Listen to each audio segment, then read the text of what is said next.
Our condolences go to Imam al-Zaman, as he is the only one who really understands what happened in Karbala and what happened afterwards as well. In tonight's recitation, the Maqtal that we'll be reciting draws from different historical sources, different narrations, different poetries, and some of these narrations might have different content to them. You might find one narration that might say, this were the words that were mentioned. Another narration might say that this were the words that were mentioned. Inshallah, the intention with this Maqtal recitation is to give us the general idea of what happened and what were the general things that were said. And we know that these are things that are being translated from Arabic into English. And so we're not going to have a perfect translation. Many things cannot be translated correctly. All the nuance can't be there. So keep that in mind, inshallah. And there might be areas that are also paraphrased in tonight's recitation. Sallu ala Muhammad wa ali Muhammad.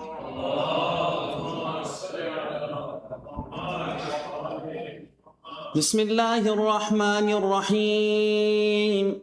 لا حول ولا قوة إلا بالله العلي العظيم. حسبنا الله ونعم الوكيل. نعم المولى ونعم النصير. إنا لله وإنا إليه راجعون.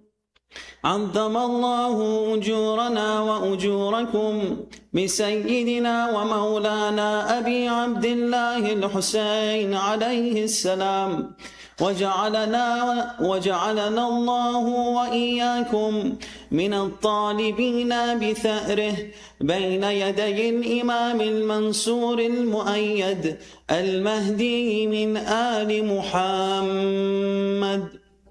الله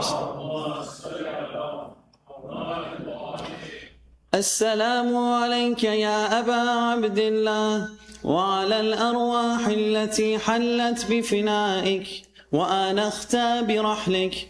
عليكم مني سلام الله أبدا ما بقيت وبقي الليل والنهار، ولا جعله الله آخر العهد مني لزيارتكم. All together. السلام على الحسين وعلى علي بن الحسين وعلى أولاد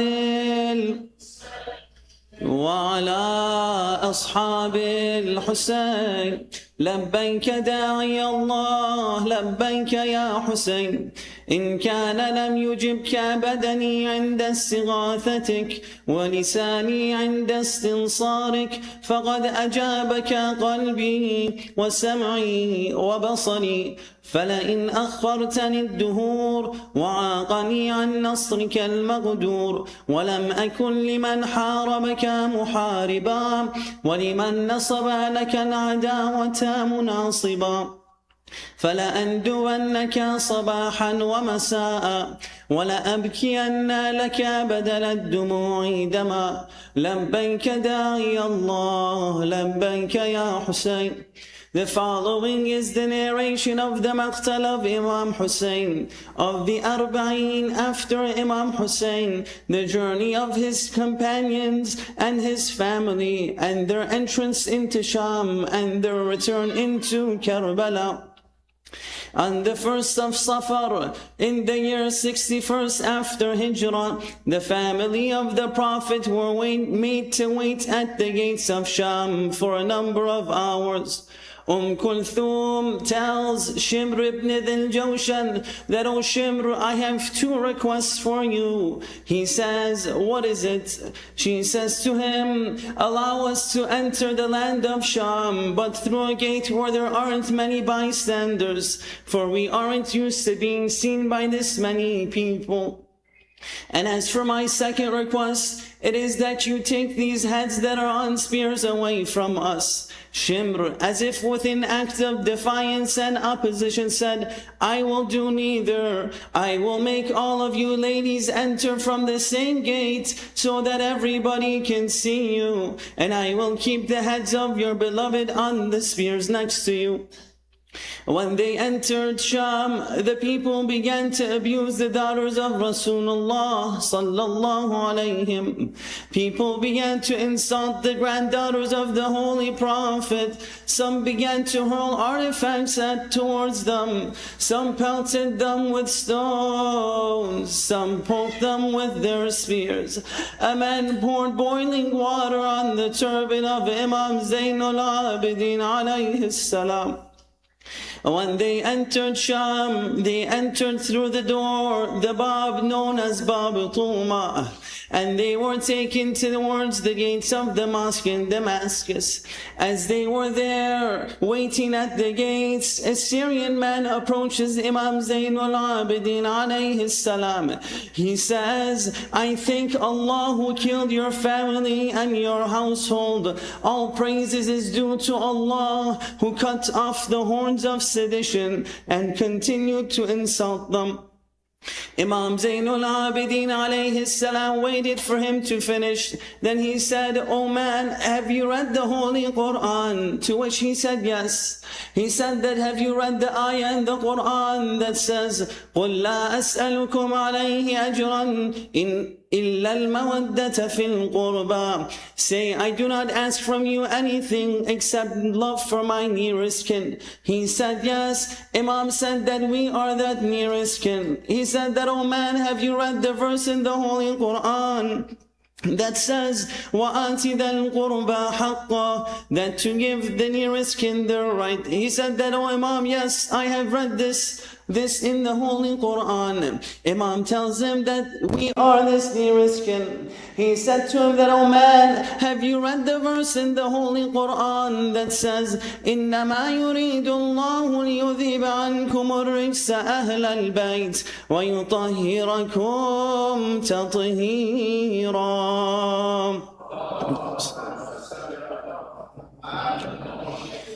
Indeed, Allah wants to keep away from you all impurity, O people of the household, and to purify you a thorough purification. He said that, yes, I have. He said that we are that purified household. We are the household of Muhammad sallallahu alayhi wa alihi in front of you. The man could not believe his eyes that he saw that this was Zayn al-Abideen, that was Zaynab. These were the members of the family of the Holy Prophet that had been paraded into Sham. Sahel bin Sa'd al-Sa'di, companion of the Holy Prophet, says that I was traveling towards Bayt al-Maqdis in Jerusalem, and on my way I had gone past and I had been going through the city of Sham. He says that when I entered the city, I looked around, and around me was this wonderful area where there were many water courses and trees. I looked around, I saw that people were in a state of celebration and joy. The women were beating drums and tambourines, and at the same time, the clothes were all being hung, and there were drapes everywhere and silk around the place. He said that I asked someone that, is there an Eid, is there a festivity, is there a celebration here that I don't know about? They said, oh man, are you a nomad? Do you live in the desert? He said, no, I am Sahel bin Sa'd al-Sa'di, companion of the Holy Prophet and the writer of his narrations. They said to him, oh Sahel, don't be surprised that the heavens start raining blood, or that the earth swallows its inhabitants. He says, why? They say that because soon you will see the head of Abu Abdullah al-Hussain, the grandson of Rasulullah, entering the city of Sham, after being paraded city by city, entering it as if it is a trophy. Sahl says that I went to the Bab al-Sa'at in the land of Sham, and all of a sudden from a distance I saw a head that resembled the messenger of Allah the most. Allahu Akbar. He said, I saw the head that resembles the messenger of Allah the most. It was a head alongside other heads. I saw the head of Imam al-Hussain alayhi salam. He said, next to the head of Imam Hussain alayhi salam, I saw that there were ladies there with their hands chained to their necks. He said that I came to one of them and asked them, who are you? She said that I am Sukayna bint al-Hussain. I am Sukayna, the daughter of Hussain alayhi salam. He told her that I am Sahl ibn Sa'd al-Sa'di, the companion of your great-grandfather. Is there anything that I can do for you? She said that, O Sahl, I beg you, tell these men to remove these heads from in front of us with their spears. What torture did the daughters of Rasulullah go through, seeing the heads of their beloved right in front of them in this way? Sahl says that I paid a person 400 dinar, and I told him to take the heads as far as he can. He says then that I saw Imam Zayn al-Abideen alayhi salam, so I went to him. I said, oh Imam, is there anything that I can do for you? To which Imam says, can you bring me a piece of cloth? Sahl brings this piece of cloth, wondering why. He sees that Imam Zayn al-Abideen places this cloth between the chain and the neck, for the chain had cut into his neck after a long period. Imam al-Badr alayhi salam says that when I was doing the ghusl of my father, Imam Zayn al-Abideen, there were two marks on his body, a mark on his neck and a mark on his back, that his back was marked from all of the food that he used to give out to the poor in the middle of the night. As for the mark on his neck, it was from the bruising from Sham, that 34 years after Sham, the marks of the chain on the neck of Imam Zayn al-Abideen had remained. Only Allah knows how much those chains cut into the neck of the Imam. The ladies and the daughters were made to walk through Sham with people calling insults at them. When they were paraded, they were taken towards the ruins, and then they were taken towards the palace of Yazid, la'natullahi alayh. The narrations mention to us that Yazid was there sitting on his throne. Next to him were dignitaries, and in front of him he had placed the head of Abu Abdullah al-Hussain. He begins to poke the eyes of Abu Abdullah. He begins to poke the teeth of Abu Abdullah al-Hussain in front of the family of Abu Abdullah. Allahu Akbar.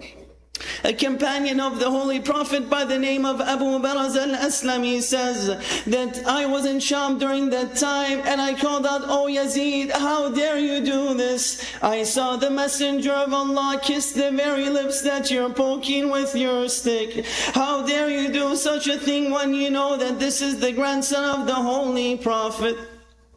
Amongst those who were present was a Syrian man who was standing next to Yazid. He was looking at Yazid, and then he was looking in front at all of the daughters of Rasulullah, peace and blessings be upon him. He said, "How elegant maidens you all are." He said to Yazid that I want that young girl over there to be mine. Allahu Akbar. May Allah never in our life show us a moment where we're away from our daughters, where they're taken away from us. Only a heart of stone would not break down at such a thought. Sukayna turned around to her auntie Zaynab, holding on to her cloak. She said to her auntie, "Is it not enough that they've killed us now? They want to take us as their slave girls." Sayyida Zaynab looks towards them and says, "How dare you even suggest this? There's no way that you'll be able to take her. You don't have the authority to take her, you liar." Yazid says to her, "Who do you think you're calling a liar?" She said to him, "I'm calling you the liar. You have no authority to take these girls in this way." He said, "I am the one who has the authority, and the liar is your father and your brother." She said to him, "You have no authority unless you've decided to leave the religion. That's the only way that you can do this." He looked at her and said that I have all the authority to do what I want. She said to him, "Your father would not have been guided were it not for my grandfather and my father." When she said that, Yazid then held back for a moment. All of a sudden, the man who was next to Yazid said that I want her still. Yazid said that leave this matter for now. Yazid continued to put the lips of Imam al-Hussain alayhi salam in front of the people, especially in front of the family of Abu Abdullah al-Hussain alayhi salam. Later on, calling out the words, لَيْتَ أَشْيَاخِي بِبَدْرٍ شَهِدُوا جَزَعَ الْخَزْرَجِ مِنْ وَقْعِ الْأَسَلِ لَأَهَلُّوا وَاسْتَهَلُّوا فَرَحًا ثُمَّ قَالُوا يَا يَزِيدُ لَا تُشَلْ لَعِبَتْ هَاشِمُ بِالْمُلْكِ فَلَا خَبَرٌ جَاءَ وَلَا وَحْيٌ نَزَلَ.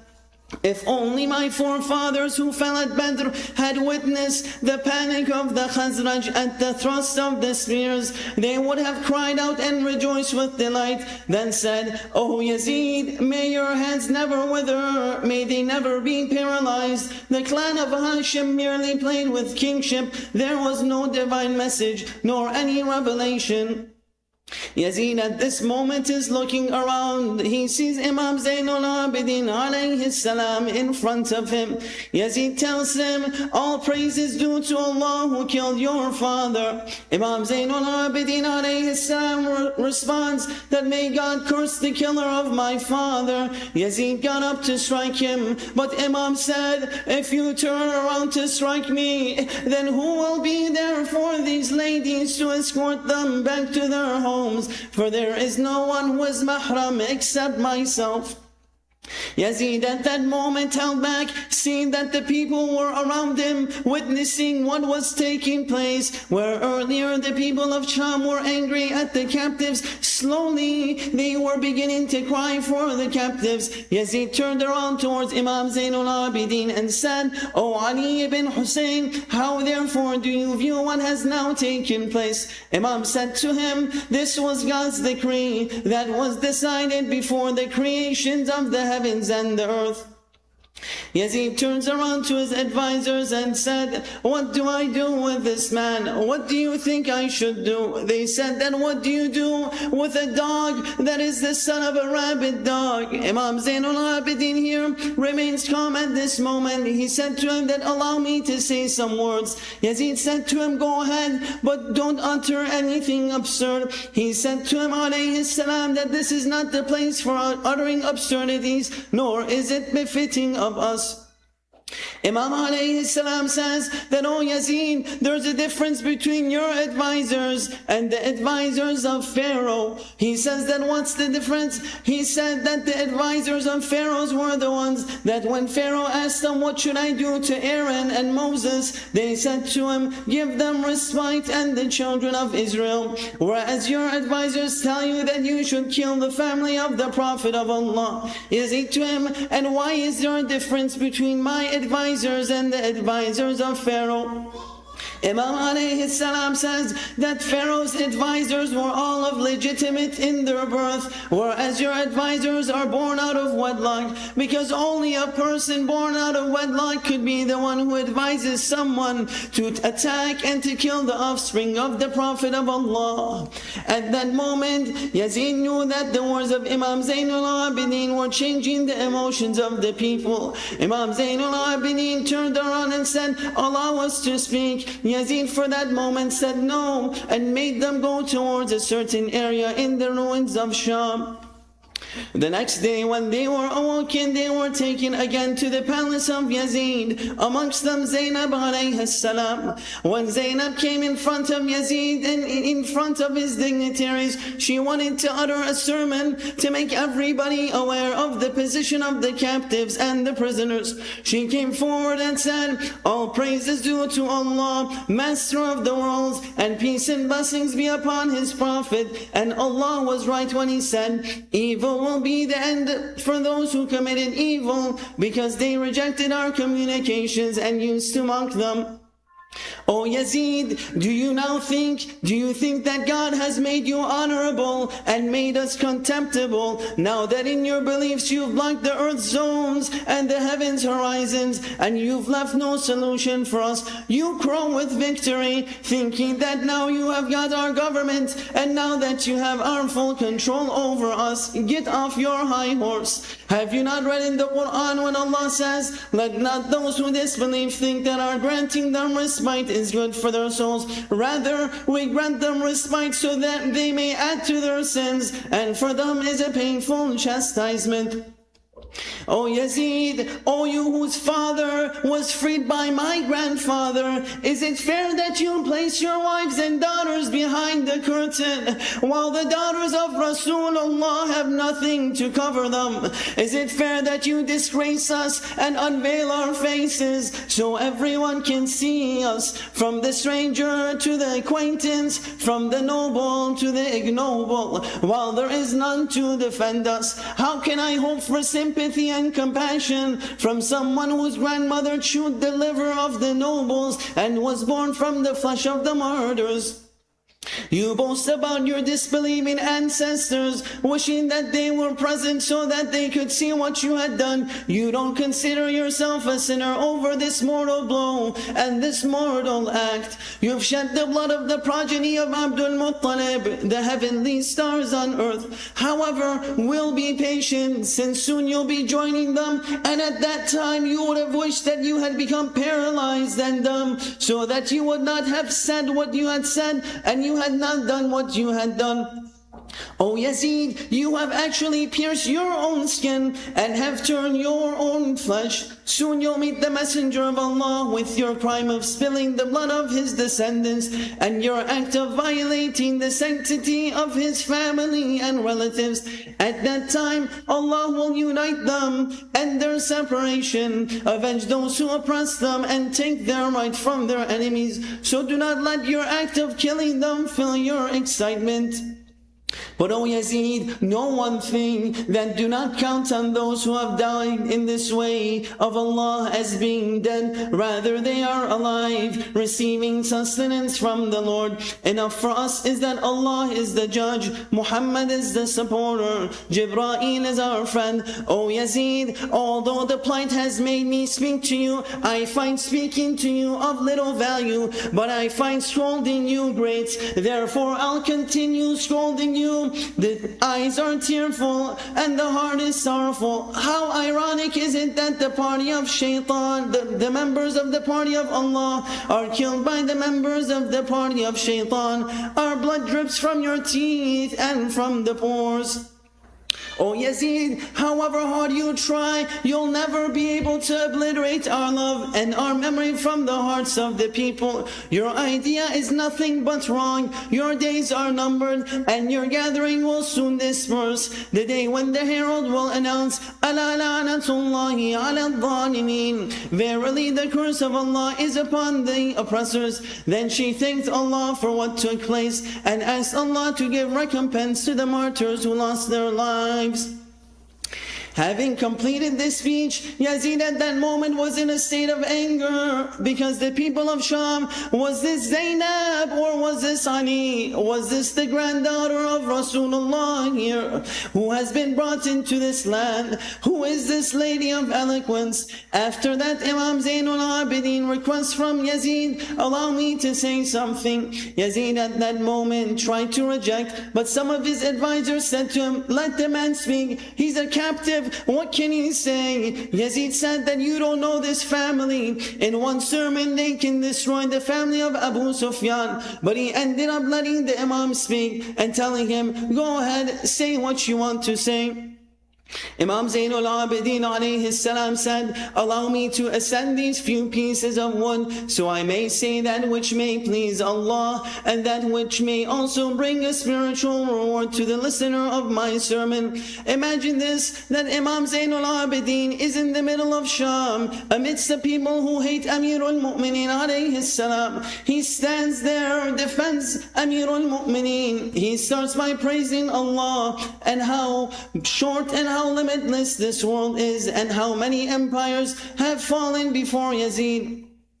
Then he says that Allah has granted us 6 and has given us excellence in 7. He's given us knowledge, patience, eloquence, tolerance, forbearance, and the believer's affection for us.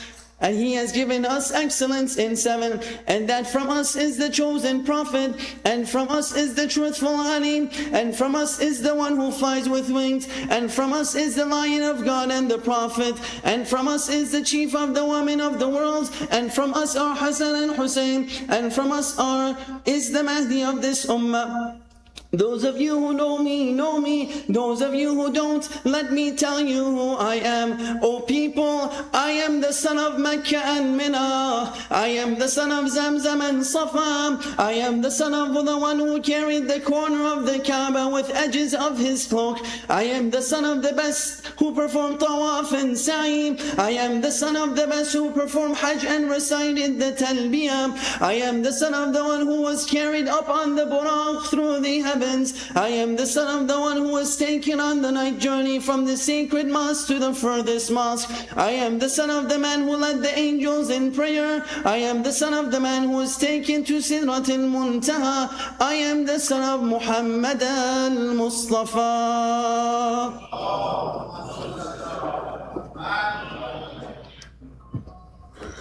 I am the son of Ali al-Murtala, the man who fought the disbelievers until they said La ilaha illallah. I am the son of the man who fought with 2 swords and 2 spears and pledged 2 allegiances and went on 2 migrations. I am the son of the man who fought at Badr and Hunayn and did not disbelieve for even the twinkling of an eye. I am the son of the most honorable man who ever walked among all of Quraysh, the first amongst the believers to answer and respond to Allah and His Messenger, the foremost of the pioneers, the crusher of the aggressors, the destroyer of the polytheists, the arrow of Allah against the hypocrites, the tongue of wisdom amongst the worshippers, the supporter of Allah's religion, the guardian of Allah's command, the guardian of Allah's wisdom, and the container of His knowledge.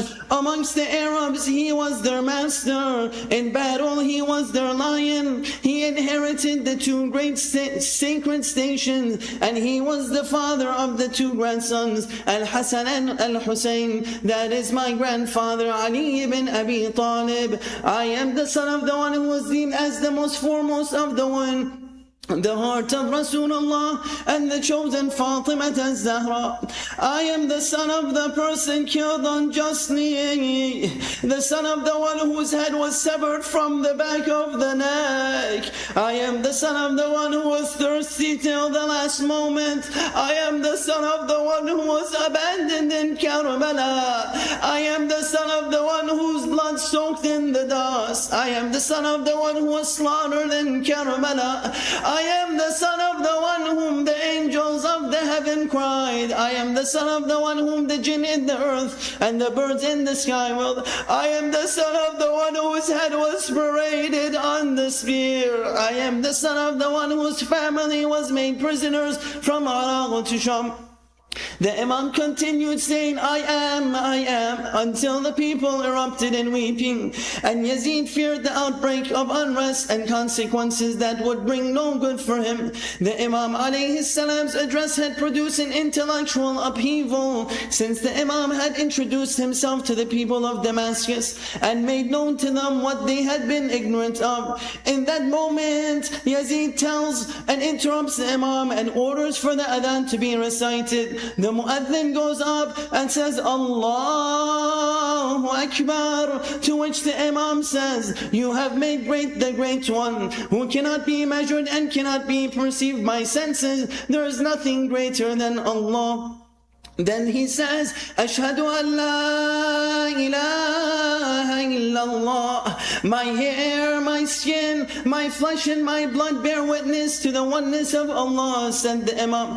To then which the caller calls out, Ashhadu anna Muhammadan Rasulullah. Imam calls out, O Yazid, this Muhammad, is he your grandfather or my grandfather? O Yazid, if you say that he is your grandfather, then you've lied and you've become an unbeliever. If you say that he's my grandfather, then why have you massacred his family and his children?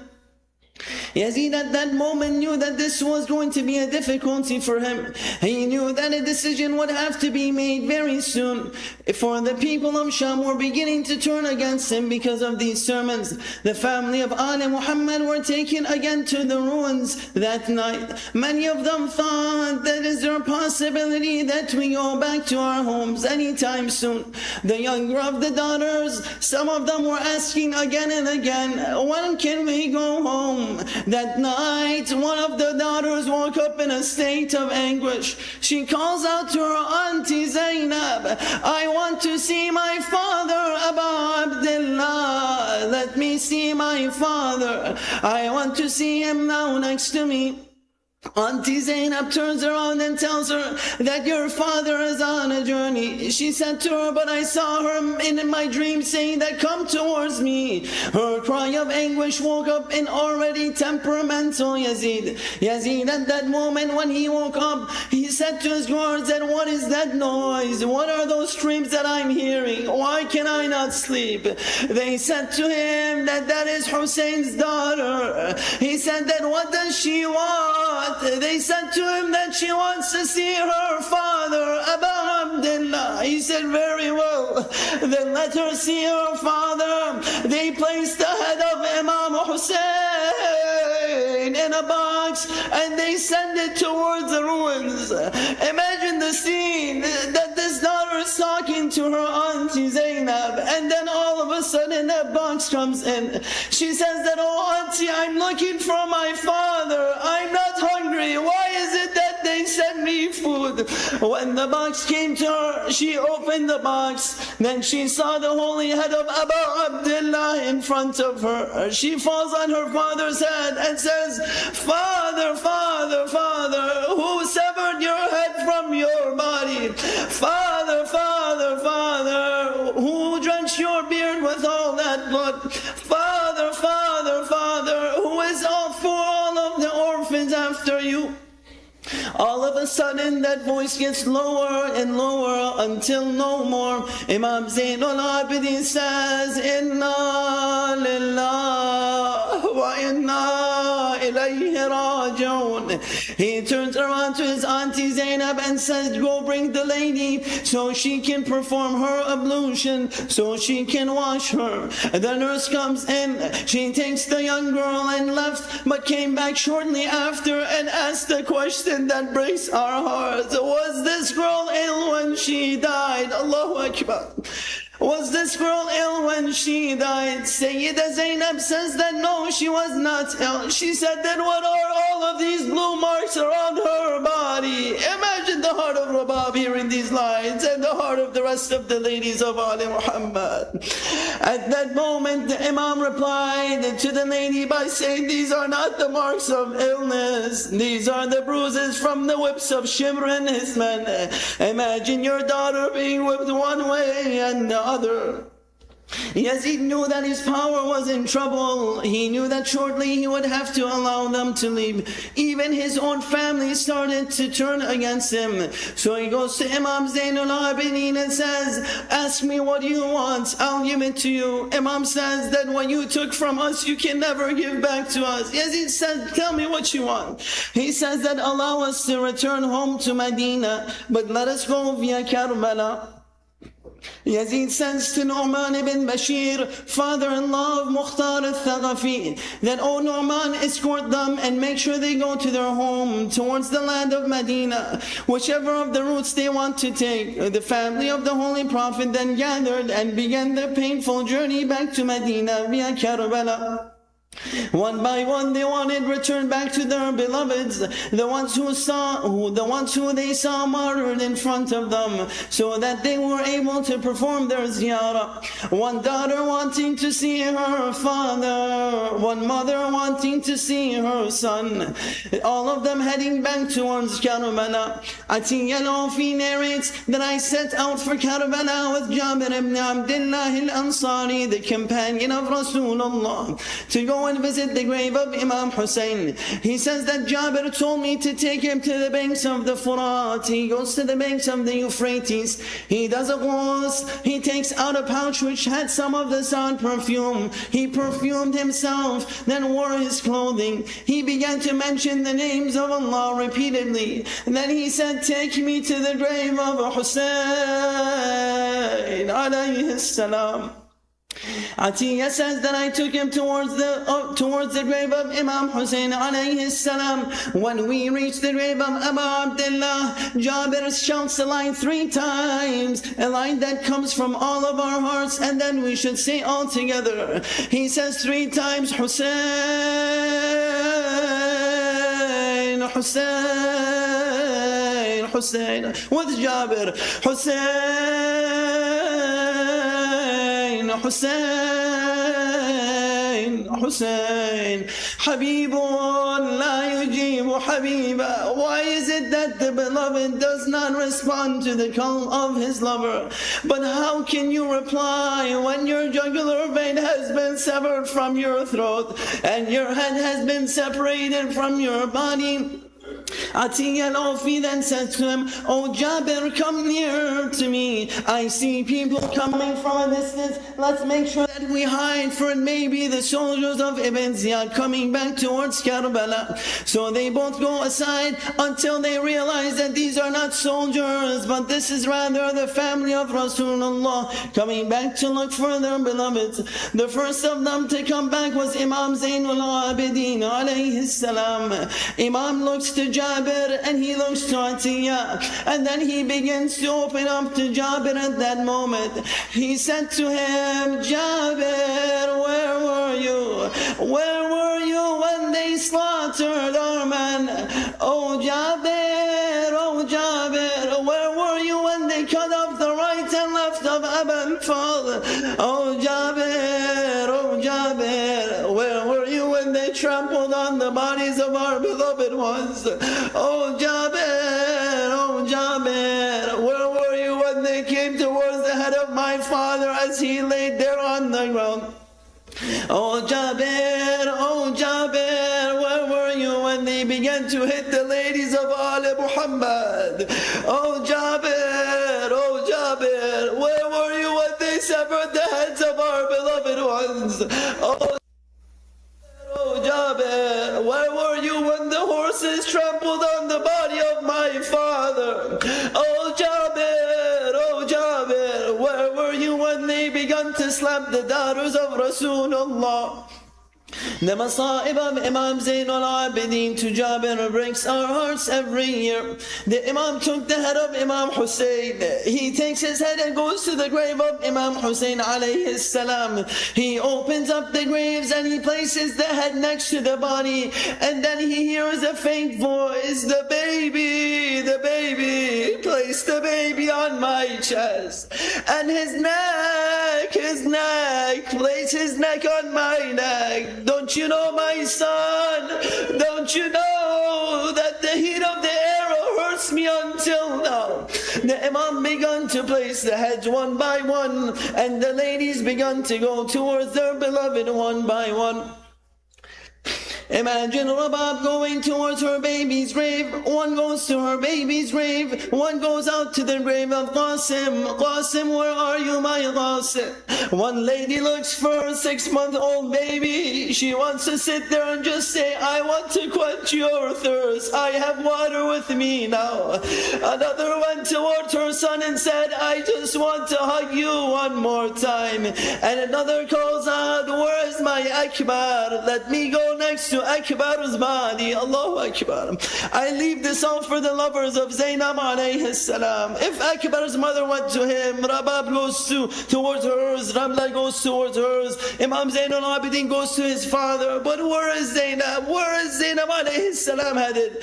One lady walks towards the Furat. But why? Every every other person she had bid farewell to, but not to Abbas. She wants to open up her heart to the one buried by the Furat. All of you now, open your hearts. All of you, all of us have hajat. On a night like tonight, is the Arbaeen of Imam Hussain. Don't you wish you were there in Karbala next to Abul Fadl? Abul Fadl, Abul Fadl, have you seen the way they snatched the hijab of your sisters? Abul Fadl, Abul Fadl, have you seen the way they pushed your sisters? Abul Fadl, Abul Fadl, have you seen the way they screamed at your sisters? Abul Fadl, Abul Fadl, I wish you were there with me the whole journey so you'd see what they had done to us. She leaves the Furat, and I'm going to leave you with this final line. She comes back towards the grave of Imam Hussain. She sits next to her brother's grave. She says to him that you told me to look after all of your children as an amana, but I left one of them in Sham. Oh Hussain, they beat us after you. Oh Hussain, Sukayna misses you. Oh Hussain, where were you? My backbone after you died. Oh Hussain, they pelted us with stones after you died. Oh Hussain, nobody was there to support us after you died. They took us in chains after you died. Inna lillahi wa inna ilayhi raji'un. Wa sayalamu alladhina zalamu ayya munqalibin yanqalibun. Brothers and sisters, with these tears in your eyes, raise your hands in dua. Ya Allah, allow us and raise us with the shuhada of Karbala. Ya Allah, raise us with Imam Zayn al-Abideen alayhi salam. Ya Allah, allow us to perform the ziyarah of the Ahlul Bayt every year. Ya Allah, allow us to be amongst those who receive the shafa'ah of the Ahlul Bayt. Ya Allah, for the originators of this majlis and for the Shia of Amir al-Mu'mineen, bring them peace, prosperity in their lives. Ya Allah, bring unity within the Ummah of Muhammad. Ya Allah, hasten the reappearance of Imam al-Zaman. Ya Allah, allow us to be from the supporters of Imam al-Zaman.